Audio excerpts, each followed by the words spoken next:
नमस्कार, penalty corner में आपका स्वागत है।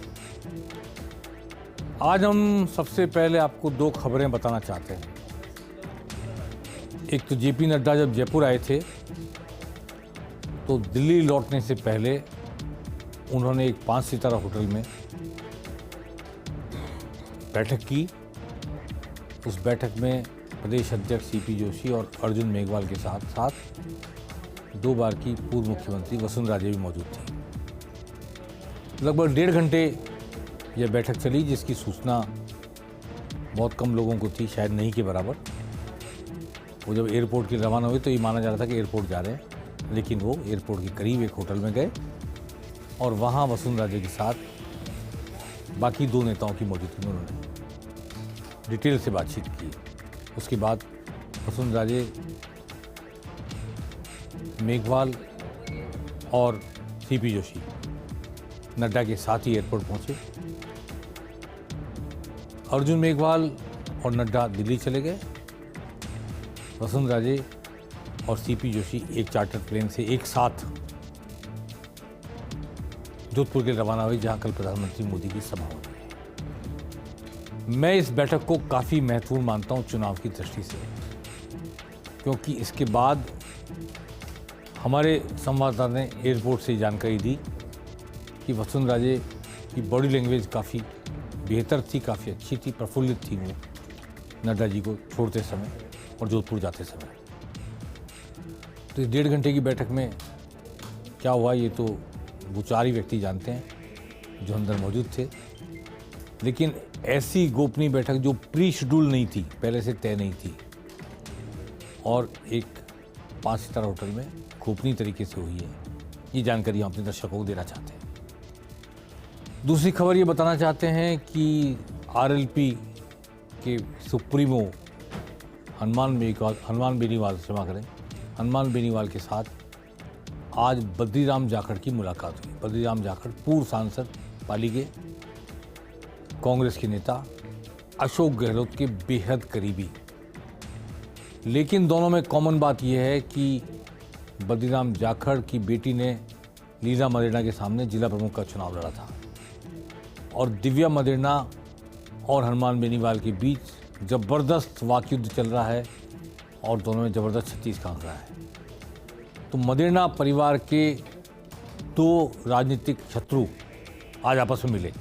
दोनों की पार्टी अलग अलग है, एक कांग्रेस के पूर्व सांसद भी हैं और अशोक गहलोत के करीबी हैं और वो आरएलपी के सुप्रीमो हैं। राजनीतिक अर्थ ये निकाला जा रहा है कि मुन्नी जाखड़ जो बद्री जाखड़ की पुत्री हैं, जिन्होंने जिला प्रमुख का चुनाव लड़ा था, वो दिव्या मदेरणा के सामने आरएलपी के टिकट पर चुनाव लड़ सकती हैं। ये मतलब निकाला जा रहा है इस मुलाकात का। चलिए बात करते हैं आज की दिन भर की घटनाओं पर। आज जेपी नड्डा जयपुर आए। सुझाव आपका संकल्प हमारा, संकल्प पत्र बनाने के लिए, सुझाव लेने के लिए 200 सीटों पर जाने वाले रथ शुरू किए गए। आकांक्षा रथ जिनको कहा गया और आपनो राजस्थान इस अभियान का नाम दिया गया और एक टोल नंबर जारी किया गया। इस टोल नंबर पर भी लोग अपने अपने सुझाव दे सकेंगे और उन सुझावों के आधार पर भाजपा अपना घोषणा पत्र बनाएगी।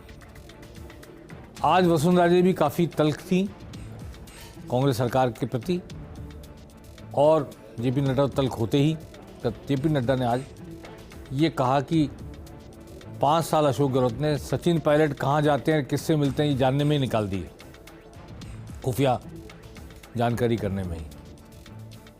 और वसुंधरा राजे ने कहा कि मैं जानती थी कि राहुल गांधी भले ही कह रहे हों, लेकिन किसानों के कर्जे माफ़ नहीं किए जा सकते, सहकारी बैंकों को छोड़ दो, कमर्शियल बैंकों के, और वो नहीं माफ़ किए जा सके। और ऐसी बात कांग्रेस ने जो कही वो नहीं कर सकते थे। हम वो कहते ही नहीं है जो नहीं कर सकते, हम जो कहते हैं वो करते हैं और जो नहीं कहते वो भी करके दिखाते हैं। आइए सुनते हैं जेपी नड्डा ने ये रथ रवाना करते समय क्या कहा और वसुंधरा राजे ने क्या कहा। अब देखिए बड़ी इंटरेस्टिंग बात, 5 साल तो आप लगे रहे, सचिन कहां जाता है, क्या करता है, कौन है उसके साथ, आपस में खींचा तानी खींचा तानी खींचा तानी 5 साल गुजार दिए। मैं सही बोल रहा हूं कि नहीं बोल रहा हूं? मैं सही बोल रहा हूं कि नहीं बोल रहा हूं? 5 साल गुजार दिए खींचा तानी में, और अपने तरफ एमएलए खींचने के लिए इनको दी हर तरीके की छूट, और उन्होंने मचाई हर किस्म की लूट। मैं सही बोल रहा हूं कि नहीं बोल रहा हूं? मैं सही बोल रहा हूं कि नहीं बोल रहा हूं?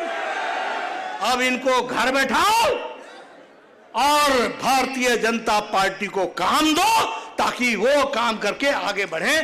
ये जब आए तो सबसे पहले आपको बोले कितने, 1 2 3 4 5 6 7 8 9 10 दिन के अंदर आपका कर्जा माफ हो जाएगा।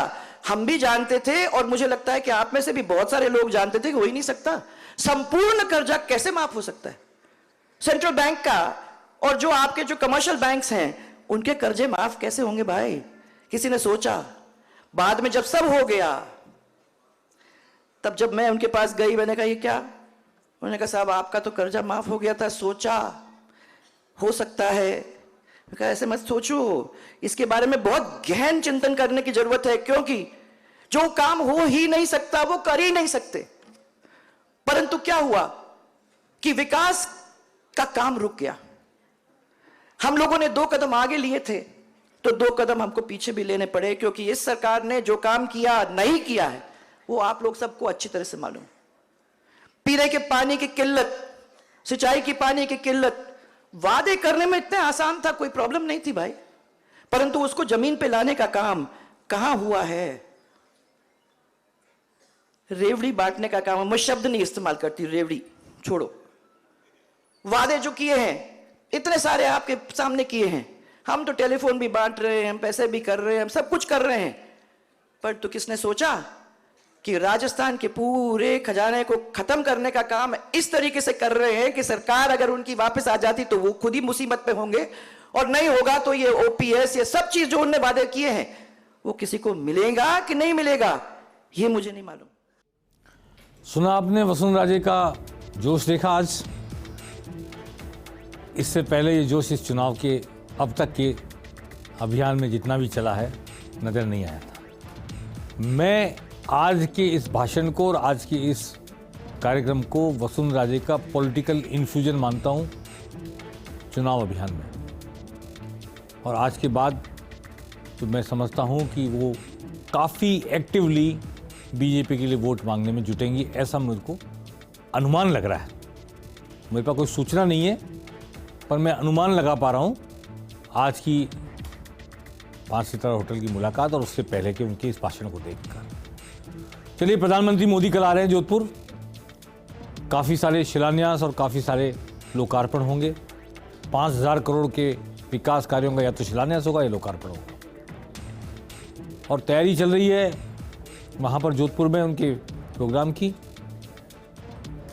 350 बेड का क्रिटिकल केयर यूनिट एम्स में बना है, बनेगा, और वो हवाई अड्डे पर नया टर्मिनल बनेगा बड़ा सारा, लगभग 24,000 स्क्वायर फुट एरिया में, और उसका शिलान्यास होगा, और आईआईटी का लोकार्पण होगा। ऐसे ढेर सारे विकास के कार्य या तो उनका लोकार्पण होगा या उनका शिलान्यास होगा। प्रधानमंत्री मोदी जोधपुर को सौगात देंगे और इसके बाद उनका राजनीतिक भाषण भी होगा।